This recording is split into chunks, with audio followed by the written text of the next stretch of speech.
Est-ce que toi aussi tu pensais que l'instinct maternel ferait le boulot? Spoiler, moi aussi. Et j'aurais adoré qu'on me file un plan de survie mentale.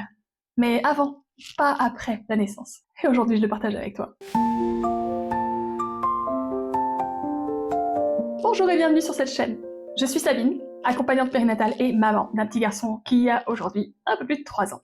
Et si je te parle aujourd'hui de plan de survie mentale, c'est parce que j'aurais adoré qu'on le glisse dans ma valise de maternité. Quelque part entre le body naissance et le brumisateur. Les premières semaines du postpartum, je les ai traversées sans boussole. Avec beaucoup d'amour, oui, mais aussi un cocktail bien corsé de fatigue, de solitude, de doute, de tété à rallonge et de charge mentale en mode tsunami. Aujourd'hui, je vais bien.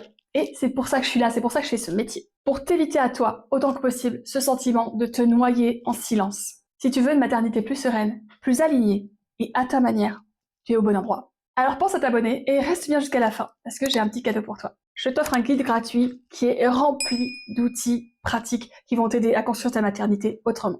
Tout d'abord, fais de la place dans ta tête, et pas juste dans ton placard ou dans ta table à langer. On te dit de préparer ton séjour à la maternité. Les bodys, le liniment, les couches, les étiquettes sur le doudou. Mais qui te parle de préparer ta tête? Et je te parle pas de réciter des mantras face au miroir, même si tu peux le faire. Mais je te parle d'un vrai plan de secours mental. Un vrai kit de survie émotionnelle à préparer et à construire avant la tempête. Tu sais, ce moment où tu tiens ton bébé dans les bras, tu n'as pas dormi depuis 3 jours et tu te demandes si tu vas réussir à juste finir cette journée sans fondre en larmes alors qu'il n'est que 14h38 pile. Ce moment-là, il arrive et c'est pas rare, c'est même presque normal. Ce que j'aurais aimé, c'est avoir une petite fiche, pas en carton, mais juste dans ma tête, avec ces 3 choses simples qui auraient tout changé. Avoir une liste de secours, de personnes à appeler, même pour leur dire je vais bien mais là j'ai vraiment envie d'hurler.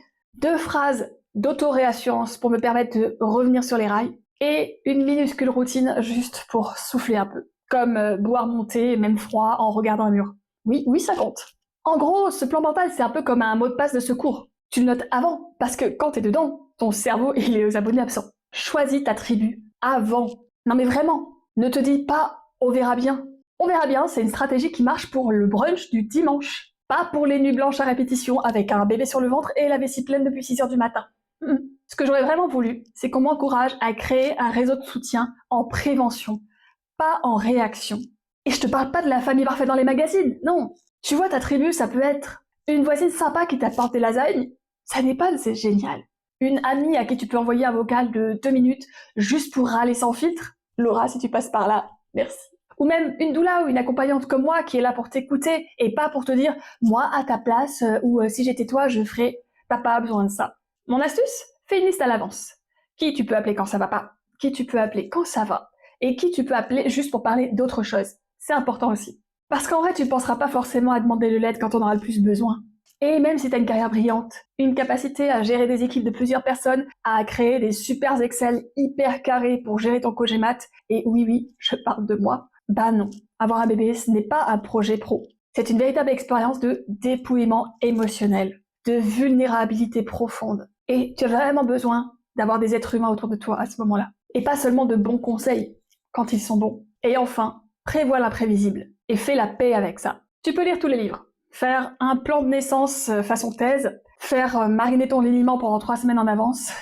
Malgré tout ça, le postpartum va te surprendre. Parce que ton bébé n'a pas lu ton plan de naissance, lui. Et ton corps non plus. Et c'est là que j'aurais vraiment aimé qu'on me dise sincèrement, tu pourras pas tout contrôler. Et c'est pas grave. Ce que tu peux faire en revanche, c'est prévoir des repères pour les jours sans. Anticiper un cap, une vision long terme de ce que tu veux nourrir et construire. Du lien, de la sécurité, du calme, du soutien, de l'amour, de la solidarité. Bref, choisis les valeurs qui te parlent, choisis comment tu veux les incarner à long terme, et accroche-toi à cette vision-là. Et te créer un environnement sécurisant, même quand tout est flou à l'intérieur de toi. Ce n'est pas du contrôle, c'est du soin. C'est te dire et accepter, je n'ai pas prise sur tout, mais j'ai quelques ancrages solides sur lesquels je peux m'appuyer et avec lesquels je suis en sécurité.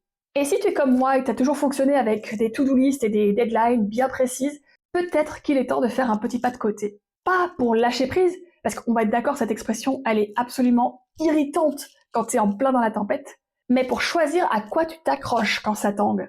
Alors à ton tour, dis-moi en commentaire, qu'est-ce que toi t'aurais aimé qu'on te dise avant d'avoir ton bébé? Dis-moi tout en commentaire, je te lis, et tu pourrais vraiment faire la différence et aider une maman qui nous regarde.